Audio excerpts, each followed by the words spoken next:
Dios les bendiga. Bienvenidos una vez más a este canal de vida y esperanza, canal de paz, canal que transmite la buena voluntad del Eterno para con todos los hombres. Esa buena voluntad consiste en la salvación del alma y el bienestar del hombre en su integralidad. Bienvenidos. Vamos a tratar el último,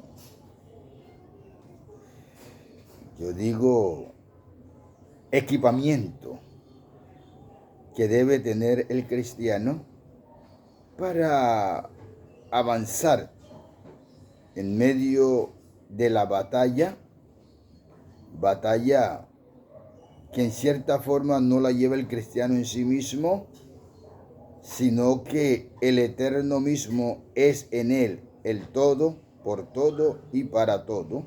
Pues no hablamos de carne y sangre, tampoco hablamos de obra humana alguna, sino que hablamos de la obra de ese Adán perfecto, ese postrer Adán perfecto llamado Cristo Jesús, y su obra perfecta redentora, que es el sacrificio ofrecimiento de su vida para salvar a otros, vida por vida, sangre para justificar. Dios les bendiga, bienvenidos. Vamos a tratar el tema y vamos a leer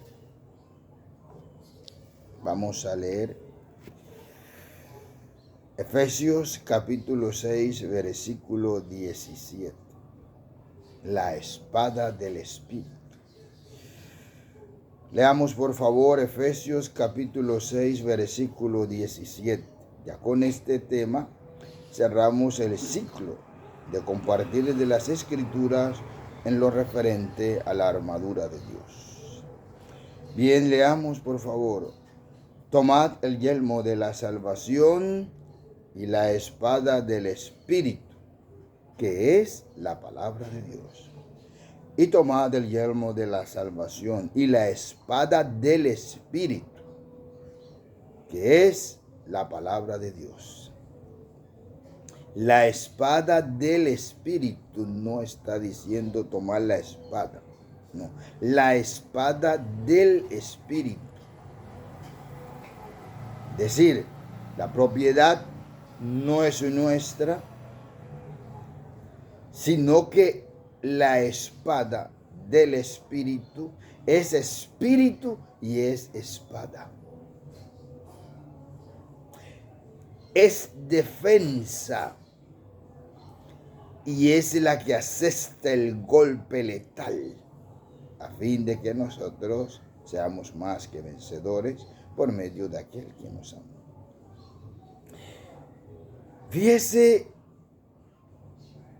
que, como les dije, el apóstol Pablo nos va indicando con esa inspiración que le da el Espíritu Santo, a fin de que comprendamos que esta batalla no la llevamos a cabo nosotros como tales, sino que esta batalla la lleva el Eterno sobre sus hombros.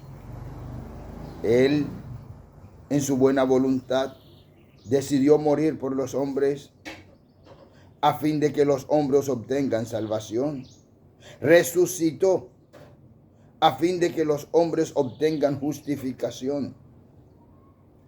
Llenó del Espíritu Santo a fin de que los hombres sean tabernáculos de Él, cohabitar en ellos para poder hacerlos más que vencedores. Este es el resumen del sermón que vamos a desarrollar. Mire, vamos a leer, porque la palabra de Dios es viva y eficaz.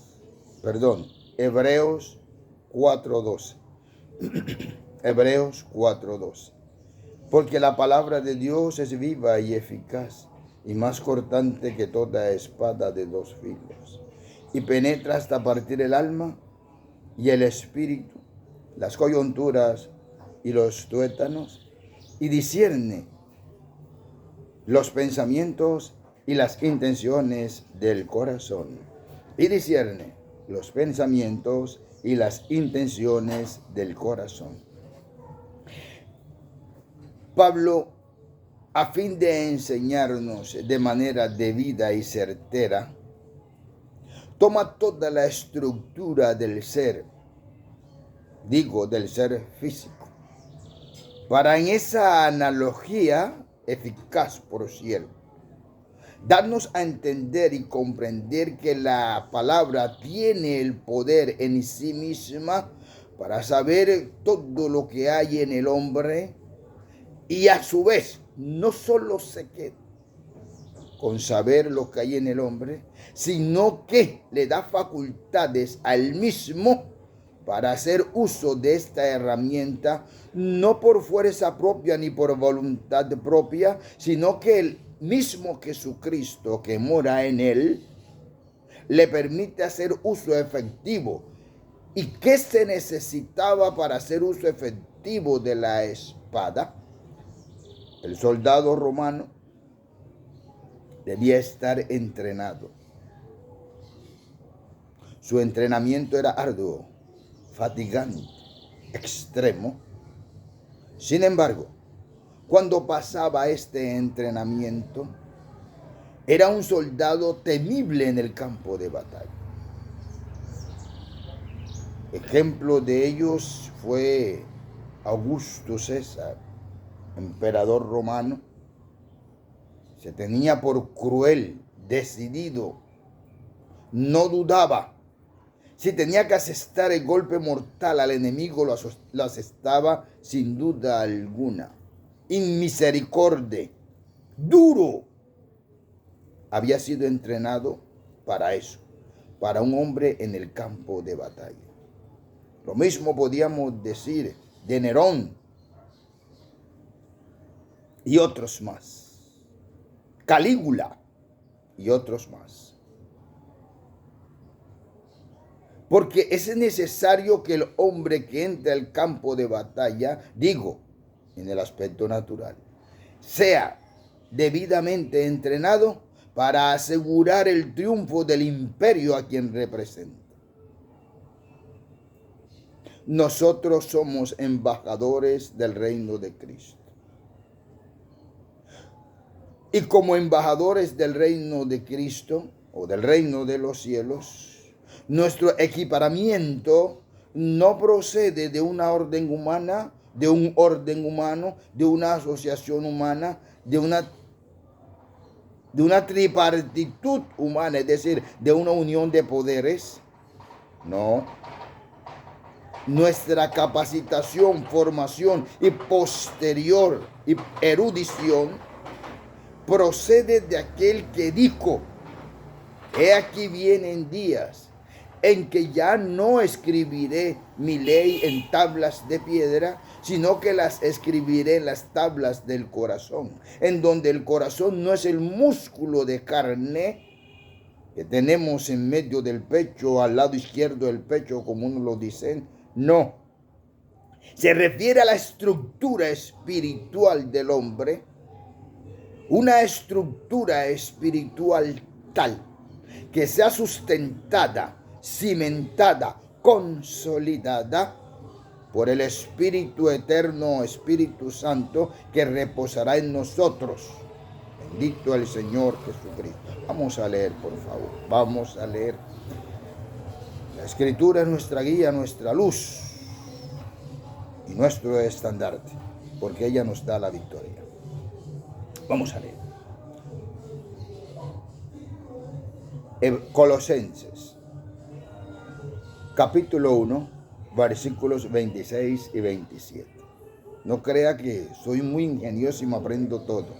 Sé algunas cosas, pero aquí está la libreta. Aquí tengo mi libreta, apunto. Y luego repaso, y repaso, y repaso. Porque el hombre de Dios debe obligatoriamente pasar, repasar, aprender, reaprender, memorizar, rememorizar, a fin de que su corazón se poble de la palabra del Eterno y sea, porque esta es la espada del Espíritu. Digo, no del Espíritu nuestro, del Espíritu que reposa en nosotros. Esto es del Espíritu Santo. Leamos, por favor, Colosenses 1, 26 y 27. El misterio que había estado oculto desde los siglos y edades, pero que ahora ha sido manifestado a sus santos, a quienes Dios quiso dar a conocer las riquezas de la gloria de este misterio entre los gentiles, que es Cristo en vosotros, nuestra esperanza o la esperanza de gloria. Veamos el texto como corresponde. Que es Cristo en vosotros la esperanza de gloria. Que es Cristo en vosotros la esperanza de gloria. ¿Cuál es el misterio? ¿Y por qué la espada del Espíritu cumple las tres funciones? Atento, por favor, atentos. Cumple la función de santificar, a fin de tomar la carne viciada e insuflarle la santidad del Eterno por medio de su habitación en el hombre, habitación que es el corazón. Recuerde que escribiré mi ley en sus corazones, y les aclaré que no hace alusión al corazón de carne, sino, oh santo, bendito el nombre del Señor Jesús, sino que hace alusión al Espíritu. Y el Espíritu lo constituye la esencia misma del hombre que no muere. Dios no se ocupa de la carne en este sentido, digo. Dios se ocupa de darle vida a lo que realmente es inmortal. Porque recuerde que la carne y la sangre no heredan el reino de los cielos. Esa alma, cuando Dios insufla, que le transfiere su semejanza de inmortalidad, por cierto, Dios murió para rescatarla. Y subsidiariamente, como que beneficiándose de esto, en virtud al amor del Eterno, amor que no es parcial, sino que es completo, es entero, nuestro cuerpo también participará del beneficio de la vida, puesto que el Eterno se ocupa de sus siervos, de sus hijos, integralmente. El misterio es aquel acto del Eterno en donde se da a conocer por los hombres y les permite tener entendimiento y comprensión tal para poder asimilar la verdad absoluta del Eterno, conforme está escrito que habitará entre los hombres, y él será nuestro, y nosotros seremos sus hijos, y él será nuestro Dios. Cumpliéndose esta escritura no en un acto externo, sino que el Eterno, para hacernos partícipes de su naturaleza divina, habita en nosotros. Porque no hay otra forma de hacernos partícipes de su naturaleza divina, sino retomando el acto genésico e insuflar en nosotros su espíritu para estar dentro de nosotros. Ese espíritu que está dentro de nosotros es el que tiene la espada. Y esa espada él la usa para beneficio de nosotros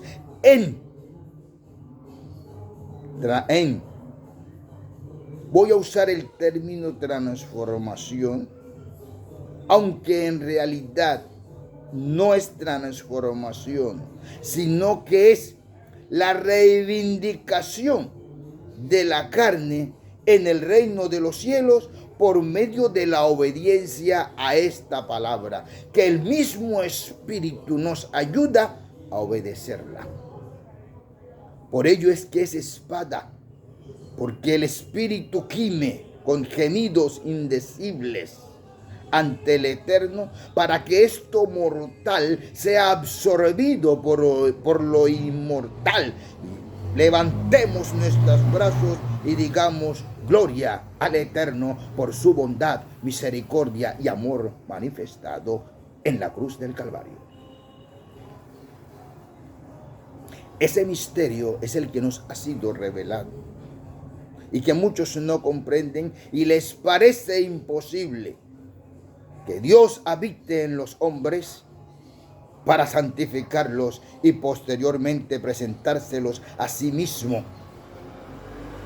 con unas obras santas ya preparadas de antemano para esto mismo, es decir, para ser nosotros santos ante Él, santificados por su Espíritu. Mire cómo Dios es arquitecto, es constructor, es ideador, pero también ejecutador de verdades eternas que ahora nos han sido reveladas por su Espíritu. Vamos a leer, a ver qué dice Jesús de esto. Que recuerden que Jesús es la imagen visible del Dios invisible. No lo olviden. Y que también esta imagen se constituye, oh santo, en el tabernáculo del Eterno. Mire el misterio y la bondad de Dios. Dios se viste de carne para ser semejante a nosotros. Dios toma ese cuerpo de carne para habitar en él, para enseñarnos con esto que es Cristo Jesús. Y nosotros, sus hermanos, tendríamos igual privilegio que Cristo Jesús, bendito el Señor Jesucristo, para ser tabernáculo del Eterno. Y Él, habitando en nosotros, cuando las fuerzas contrarias vinieren, apenas que nos vieran, no vean a Reyes Catalina, no vean a Wilmer Jaraba. No, él no va a ver a Wilmer Jaraba. Él no va a ver a otro. Él no va a ver a Reyes Catalina. No. Él ve al hombre santo, puro, lleno de poder, lleno de majestad, lleno de dominio, que está en el interior, que no se llama Wilmer ni Reyes, sino Jesucristo, el Cordero de Dios, vencedor en el Calvario. Bendito el nombre del Señor Jesucristo. Vamos a mirar, corroboremos esto con la Escritura, por favor. Juan capítulo 16, versículo 14. Juan capítulo 16, versículo 14. Él me glorificará, porque tomará de lo mío y os lo hará saber. Si usted se lee todo el pasaje, Juan 16, notará que Jesús está haciendo alusión al Espíritu Santo. Y que no os dejaré huérfanos, dice más arriba. No os dejaré huérfanos. Yo estaré con ustedes. No se preocupen. Yo voy a estar con ustedes. Hoy ustedes me ven. Hoy ustedes me palpan. Mañana. Y el mundo también. Porque tengo un cuerpo de carne. Pero mañana, cuando ya no esté, el mundo no me va a ver. Ni el mundo no me va a reconocer. Ni el mundo me va a recibir. ¿Y saben por qué? Porque no me conocen. Pero ustedes me conocen y me habéis visto. Y sabéis que yo soy el que soy. Y que estaré con vosotros, oh santo. A eso se refería Jesús. Cuando habló y dijo, Él me glorificará, porque tomará de lo mío y os lo hará saber. Así, el Espíritu Santo que está en nosotros no solo es Espíritu para santificarnos, sino que a su vez, al ser Cristo Jesús el verbo de vida, también es palabra en nosotros para santificarnos, y la palabra nos va moldeando por la acción todopoderosa del Espíritu Santo en nosotros. Esa acción del Espíritu que le da fuerza a la palabra. Mire qué misterio tan enorme. Que le da fuerza a la palabra es lo que nos ayuda a vencer. Porque el verbo de vida, pero vamos a leerlo por favor para concluir. Vamos a leerlo. Vamos a leerlo. Primera de Juan, capítulo 1, versículo 1. Lo que era desde el principio, lo que hemos oído, lo que hemos visto con nuestros ojos, lo que hemos contemplado y palparon nuestras manos tocante al verbo de vida. Lo que era desde el principio, la palabra, lo que hemos oído, lo que hemos visto con nuestros ojos, la palabra encarnada. Lo que hemos contemplado y palpado en nuestras manos, el verbo hecho carne. Ahí está. Al verbo de vida lo engloba. Y dice, ese que ustedes ven allí, ese que hemos palpado, que hemos oído, que hemos contemplado, es el verbo de vida, es la palabra de vida. Por eso Jesús se dijo, las palabras que yo os hablo son espíritu y son vida. Esta palabra, que es el mismo espíritu, este espíritu, que es la misma espada, esta espada, que es el verbo de vida, este verbo de vida, que es Cristo Jesús, tabernáculo del Eterno, mora en nosotros para hacernos más que vencedores. Esa es la espada del Espíritu, el todo, en todo, por todo y para todo. Cristo Jesús, Señor nuestro. Dios les bendiga. Los quiero mucho.